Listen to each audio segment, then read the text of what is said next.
लगभग 18,000 दुनियाओं, प्लैनेट्स, ग्रह और कायनात यानी यूनिवर्स को पैदा करने से पहले जब कुछ भी नहीं था तो सिर्फ एक ज़ात मौजूद थी और वो अल्लाह ताला की ज़ात थी। तब अल्लाह ताला की ज़ात ने ये चाहा कि मेरी ज़ात के अलावा कोई ऐसा हो जो मेरी शान शौकत और मेरी ताकत को पहचाने। अस्सलामु अलैकुम वरहमतुल्लाहि ताला वबरकातुहू।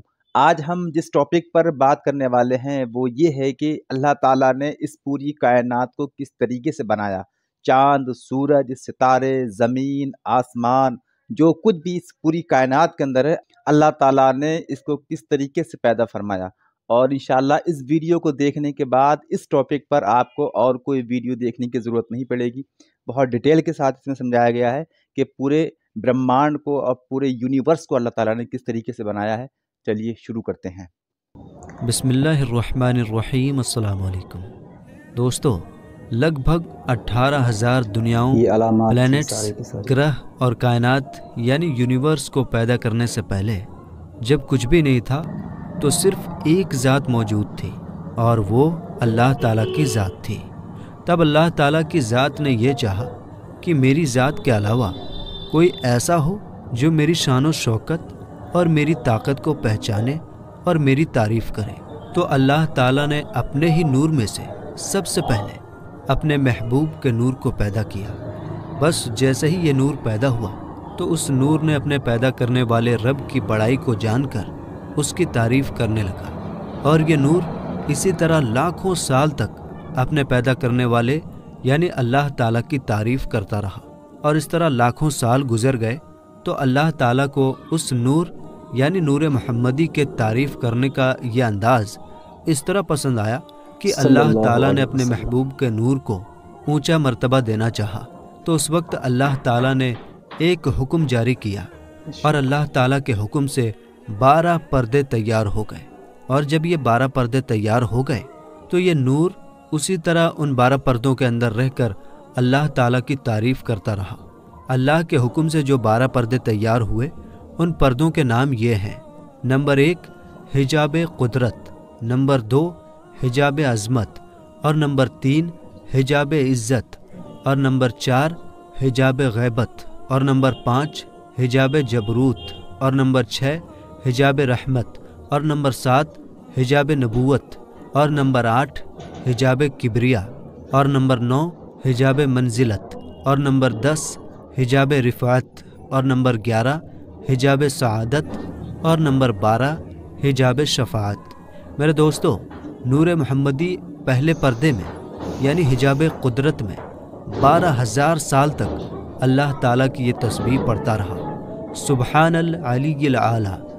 इसी तरह नूर मोहम्मदी दूसरे पर्दे यानी हिजाब अज़मत में 11,000 साल तक अल्लाह ताला की ये पाकी बयान करता रहा, सुबहाना आलिम सिर्री व अख्फा। इसी तरह नूर मोहम्मदी तीसरे पर्दे में यानी हिजाब इज़्ज़त में 10,000 साल तक अल्लाह ताला की ये तस्बीह पढ़ता रहा, सुबहानल मलिकिल मन्नान। इसी तरह चौथे पर्दे यानी हिजाब गैबत में नूर मोहम्मदी 9,000 साल तक अल्लाह ताला की ये पाकी बयान करता रहा, सुबहानल्लाहि व बिहम्दिही सुबहानल्लाहि अज़ीम। और पांचवें पर्दे यानी हिजाब जबरूत में नूर मोहम्मदी 8,000 साल तक अल्लाह ताला की तस्बीह पढ़ता रहा, सुबहानल करीमुल अकरम। और इसी तरह छठे पर्दे यानी हिजाब रहमत में नूर मोहम्मदी 7,000 साल तक अल्लाह ताला की तारीफ़ करता रहा, सुबहान रब्बुल अर्शिल अज़ीम। और सातवें पर्दे यानी हिजाब नबूवत में नूर मोहम्मदी 6,000 साल तक अल्लाह ताला की ये तस्बीह पढ़ता रहा, सुबहान रब्बिका रब्बिल इज़्ज़ति अम्मा यसिफून। इसी तरह आठवें पर्दे यानी हिजाब किबरिया में 5,000 साल तक नूर मोहम्मदी अल्लाह ताला की ये पाकी बयान करता रहा, सुबहानल अज़ीमिल आज़म। और नौवें पर्दे यानी हिजाब मंजिलत में नूर मोहम्मदी 4,000 साल तक अल्लाह ताला की ये तस्बीह पढ़ता रहा, सुबहानल अलीमिल करीम।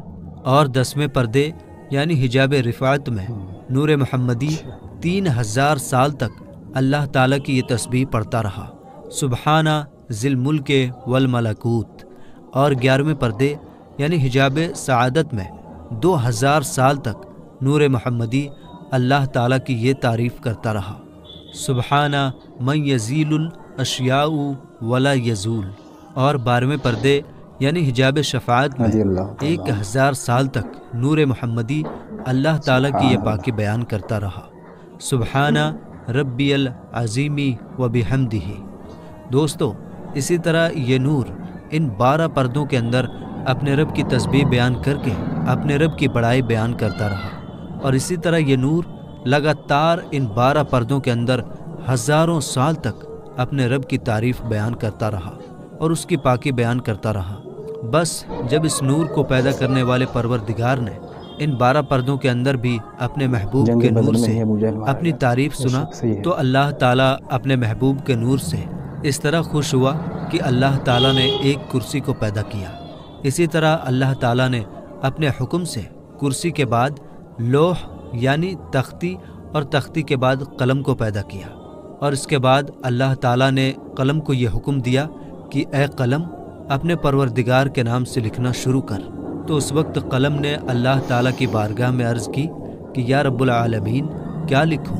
تو اس وقت اللہ تعالیٰ نے قلم سے ارشاد فرمایا کہ اے قلم اپنے لکھنے کی شروعات میرے اس کلام سے کر اور لکھ لا الہ الا اللہ محمد الرسول اللہ۔ بس جیسے ہی قلم نے نام خدا کے ساتھ نام محمد کو سنا تو قلم اللہ تعالیٰ کی بارگاہ میں عرض کرنے لگا کہ یا رب العالمین یہ اتنے اونچے مرتبے والا کون ہے جس کا نام تیرے نام کے ساتھ لکھا جا رہا ہے؟ تو اس وقت اللہ تعالیٰ نے قلم سے یہ ارشاد فرمایا کہ اے قلم اگر تو جاننا چاہتا ہے تو اس بات کو جان لے اور اس نور کی شان کو پہچان لے کہ یہ میرا محبوب ہے، وہ محبوب کہ جس نے سب سے پہلے میری عبادت کی اور جس نے سب سے پہلے تیرے رب کا ذکر کیا۔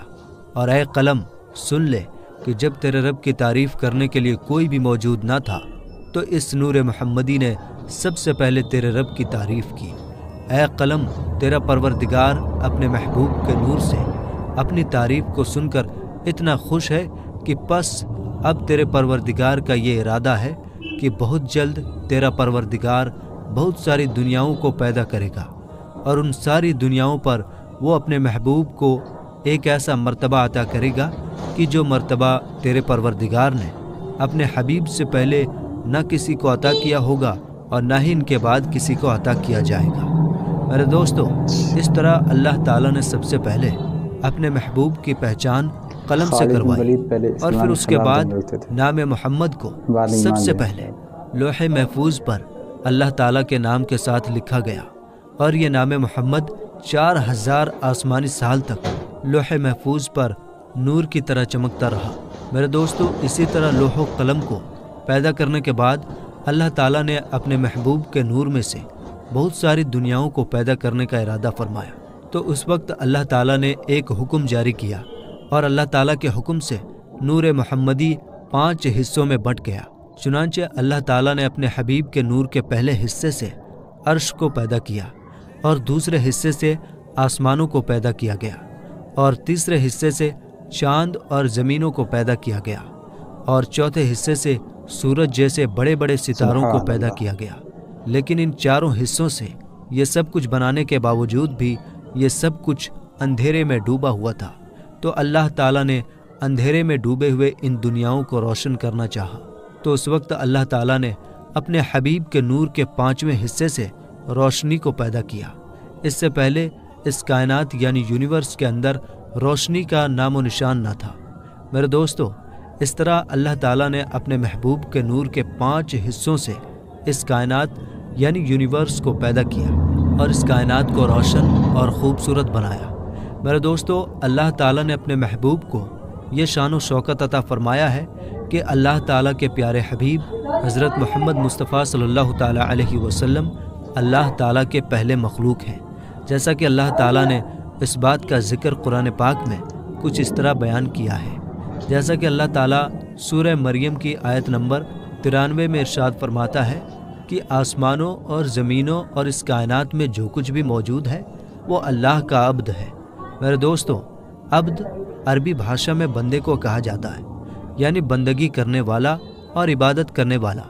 और एक दूसरी जगह पर अल्लाह ताला अपने महबूब की शान बयान करते हुए इरशाद फरमाता है कि ऐ मेरे महबूब कि कह दीजिए कि मैं ही वो हूँ जिसने सबसे पहले अपने रब की इबादत की। मेरे दोस्तों, ये बात याद रहे कि जब हुजूर पाक सल्लल्लाहु ताला अलैहि वसल्लम इस दुनिया के अंदर तशरीफ़ लाए तो बेशक वो एक इंसानी शक्ल के अंदर पैदा किए गए, लेकिन हकीकत में आप सल्लल्लाहु ताला अलैहि वसल्लम की ज़ात अक़दस एक नूर है, जिस नूर से ये तमाम कायनात यानी यूनिवर्स चमक रही है, और जिस नूर की वजह से इस कायनात को पैदा किया गया। और अल्लाह ताला ने इस कायनात को पैदा सिर्फ इसलिए किया ताकि अल्लाह ताला अपने महबूब की शान को बयान कर सके। मेरे दोस्तों, जब अल्लाह ताला ने अपने महबूब के नूर के 5 हिस्सों से इस कायनात को पैदा किया, तो इस कायनात को पैदा करने के बाद अल्लाह ताला ने एक मखलूक को पैदा फरमाया। इस मखलूक को अल्लाह ताला ने अपनी इबादत के लिए और अपने महबूब का मर्तबा दिखाने के लिए पैदा फरमाया। और फिर इस मखलूक को पैदा करने के बाद अल्लाह ताला ने इस मखलूक के सामने अपने महबूब के नूर की पहचान करवाई। मेरे दोस्तों, इसके बाद अल्लाह ताला ने एक और दुनिया को पैदा किया और उस दुनिया के अंदर एक और मखलूक को पैदा किया, और फिर इस दूसरी मखलूक को भी पैदा करने के बाद अल्लाह ताला ने इस मखलूक के सामने अपने महबूब के नूर की पहचान करवाई। मेरे दोस्तों, इसी तरह मखलूकात को पैदा करते करते अल्लाह ताला ने अनगिनत मखलूकात को पैदा किया, और हर मखलूक के सामने अल्लाह ताला ने अपने महबूब के नूर की पहचान करवाई और अपने महबूब की शान को बयान किया। मेरे दोस्तों, आपको बताते चले कि इस कायनात के अंदर अल्लाह ताला ने जो कुछ भी पैदा किया, उन तमाम चीज़ों की जान हुजूर अकरम सल्लल्लाहु ताला अलैहि वसल्लम की ज़ात अक़दस है। अगर अल्लाह ताला अपने महबूब को पैदा ना फरमाता तो इस कायनात के अंदर किसी भी चीज़ को पैदा ना फरमाता। अल्लाह ताला ने अपने महबूब की शान को बयान करने के लिए इन तमाम चीज़ों को पैदा फरमाया और इन सारी दुनियाओं को पैदा फरमाया। जैसा कि एक शायर ने बड़े ही खूबसूरत अंदाज में हुजूर पाक सल्लल्लाहु ताला अलैहि वसल्लम की शान को इस तरह बयान किया है कि वो जो न थे तो कुछ न था, और वो जो ना हो तो कुछ ना हो। जान है वो जहान की, जान है तो जहान है। अल्लाह ताला से दुआ है कि अल्लाह ताला अपने प्यारे हबीब हज़रत मोहम्मद मुस्तफ़ा सल्लल्लाहु ताला अलैहि वसल्लम की ज़ात अक़दस पर अपना सब कुछ कुर्बान करने की तौफ़ीक़ अता फ़रमाए और उनकी मोहब्बत के अंदर जीना मरना नसीब फरमाए। आमीन या रब्बुल आलमीन। मेरे दोस्तों, वीडियो आपको समझ में आई या नहीं, कमेंट बॉक्स में ज़रूर बताइएगा ताकि हम आने वाली वीडियो को और आसान बना सकें। मिलेंगे इंशाअल्लाह ताला अगली वीडियो में। अस्सलाम वालेकुम, अल्लाह हाफिज़। उम्मीद है कि ये हैरत अंगेज़ वीडियो आपको बहुत अच्छी लगी होगी और इसमें बहुत डिटेल के साथ बताया गया था कि अल्लाह ताला ने इस पूरी कायनात को, चाँद को, सितारों को, फरिश्तों को, ज़मीन को, आसमान को किस अंदाज़ में बनाया, किस तरीके से बनाया और हुजूर के नूर से पूरी कायनात को बनाया। और ये बहुत इन्फॉर्मेटिव वीडियो थी, और अगर आप हमारे साथ जुड़े रहेंगे तो आपको ऐसे ही हैरत अंगेज़ मालूमात मिलती रहेगी। हमारा मकसद है कि जो हमारे मुसलमान भाई हैं या जो इस चीज़ को नहीं जानते हैं कि इस्लाम क्या है, इस्लाम की तालीमात क्या है और इस्लाम की एजुकेशन क्या है, इस्लाम की हिस्ट्री क्या है, तो हम चाहते हैं कि हम अपनी आसान भाषा में, आसान लैंग्वेज में इस चीज़ को जो आम लोग हैं उन तक पहुँचाएँ, क्योंकि सोशल मीडिया का ज़माना है और ये एक अच्छा प्लेटफॉर्म है। फिर मुलाकात होगी। अस्सलामु अलैकुम।